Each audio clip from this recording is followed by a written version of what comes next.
acompanhá-los vocês na Galeria de Belas Artes. Dando início, quero que apreciem minha belíssima, sensual, maravilhosa companheira Frida Kahlo.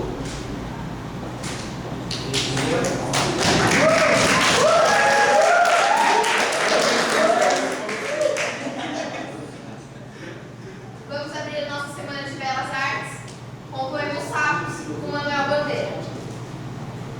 Enfunando os papos, saem na penumbra aos pulos os sapos, a luz os deslumbra.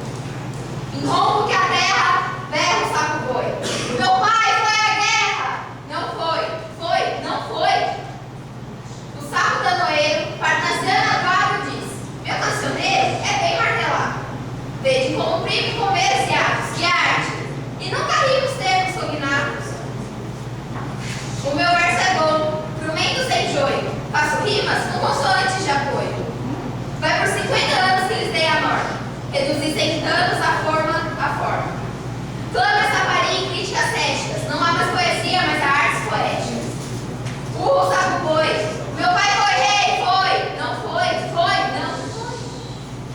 Bradem no açougue o sapo danoeiro. A grande arte é como o labor do joalheiro. O bebê estatuário, tudo quanto é belo, tudo quanto é vale, canta no martelo. Outros sapos pipas, o mal se cabe. Falam pelas tripas, sei, não sabe, sei, não sabe. Lá longe dessa grita, lá onde mais densa a noite infinita, veja a sombra imensa, lá, fugida ao mundo, sem glória, sem fé, no perão profundo e solitário, é que soluças tu, transido de fio, sapo cururu na beira do rio. Palmas, senhor.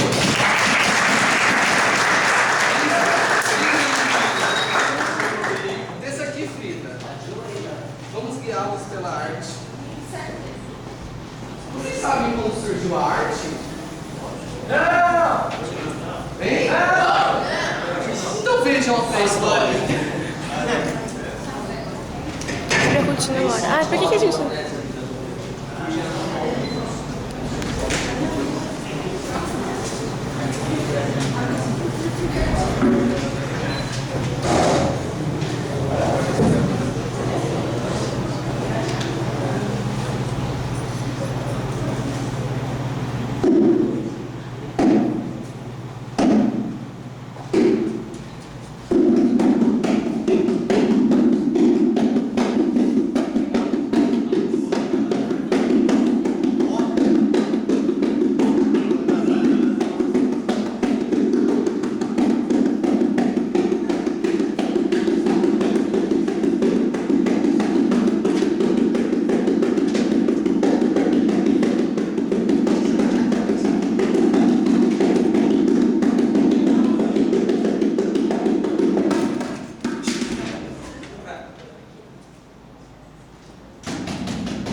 Segura.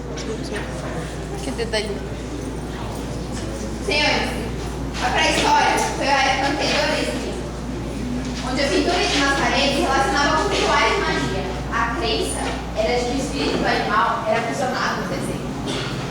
Mas não é só isso não. Existiam esculturas baseadas na reprodução e preservação das espécies. Olha mais onde vemos. Ali. Obra-prima, utilizada em cursos de fertilidade e sexualidade. É claro, não podemos esquecer da arquitetura. Conhece a arquitetura pré-histórica? As construções megalíticas feitas em pedras? Geralmente utilizadas em prédios religiosos ou científicos. Agora, nós vamos dar um salto na história e vamos até as margens do rio Tigre e Eufrates, onde viveram as primeiras civilizações. Talvez vocês não conheçam os sumérios, mas vocês conhecem a escrita, certo? Eles foram a nação criadora da escrita, a escrita cuneiforme. Claro, de forma bem rústica, né? E as impressões eram feitas de forma com carinhos, placas de barro. Agora, E os zigurates, cara Frida? Não deixe se confundam com as pirâmides. Os zigurates eram terraços sobrepostos e construídos por um pequeno tempo no último terraço. ao contrário da pirâmide, que servia para fins religiosos no que diz respeito à vida após a morte. E já que falamos de pirâmide, quero que vocês conheçam a arte egípcia.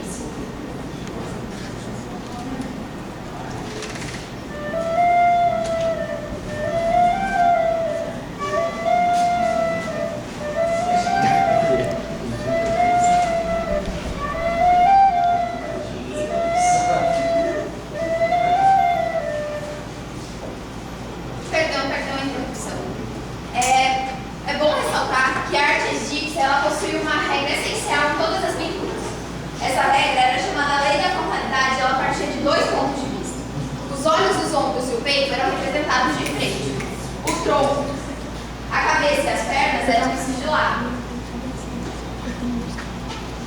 Além disso, também temos citar a dança do ventre, que era uma dança feita como ritual à deusa Ísis, e era um agradecimento à fertilidade e às cheias do Nilo.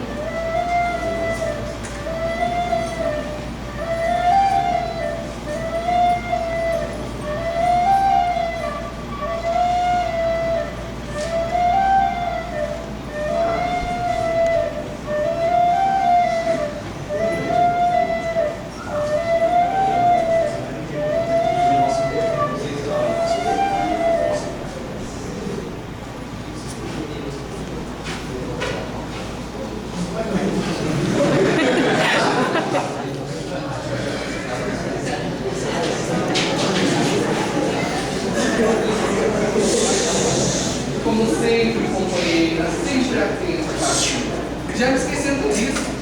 Lembrei.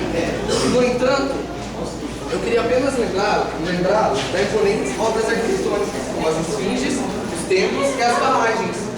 A maioria delas relacionadas à religião ou à representação do poder faraônico. Agora, outro salto na história de cerca de 4.000 anos, após a ascensão e a decadência de muitas outras civilizações. Nós chegamos à Idade Média. A Idade das Trevas ficou conhecida e durou mais de 1000 anos, senhores, onde a sociedade era subjugada pela ignorância e controlada pela Igreja Católica Romana.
Quanto à arte, companheiro, se dividiu em 3 fases. A primeira, a bizantina, que estava na criação de murais utilizados como guias textuais, representando a vida de Cristo. O segundo período, sim, é aquele onde a filosofia teocêntrica tomará conta de tudo. Vocês acreditam que os artistas não tinham a liberdade de assinar as próprias obras? Estavam condenados ao anonimato. Oh, cara frio, deixe-me citar a arte gótica. Como me encanto pelas catedrais. Elas eram tão altas, continham a ideia de alcançar o divino do céu. Por isso eram tão grandes. Independente da arquitetura, ganham novas formas belas e expressivas. Esse último período marcou pela transição entre a fé e a ciência, a Idade Média e o Renascimento, a Idade da Luz. Lembrando que nesse período de transição, nesse período ocorre a transição de ideais. Essa filosofia teocêntrica, ela é transformada na filosofia antropocêntrica e pelo humanismo. Esse novo momento também traz mudanças no âmbito político, econômico e social. de Belas Artes. E o nosso foco é a arte.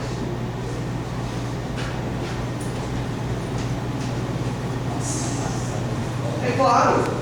Como se tornar arte renascentista sem retomar as clássicas influências greco-romanas?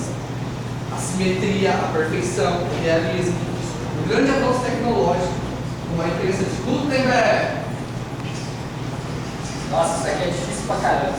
O Jorge tá difícil mesmo. A gente com as informações não chega onde a gente quer, na verdade. Como é que a gente pode fazer para resolver isso? Tem a gente vai. E se a gente. Mas daí a gente. Lógico, não, cara, você tá louco? Já sei. Vou criar a imprensa. Pensa. Depende. Vou criar a imprensa. A imprensa foi criada não tem verba com a ideia de levar os livros a mais pessoas, já que eles eram escritos à mão e era muito difícil de alcançar do mesmo jeito. E ainda não podemos esquecer de destacar o nosso ilustre companheiro Leonardo da Vinci. Ele é participante tanto do meio artístico como do acadêmico e tecnológico. O seu destaque é pelo domínio específico de luz e sombra e a formação de uma atmosfera realista. Agora, eu quero que vocês apreciem a leitura do quadro A Última Ceia.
Caríssimos companheiros, apreciem o restante da semana de Belas Artes. Antes, espero que vocês aqui. Vamos ao nosso salvador do NG.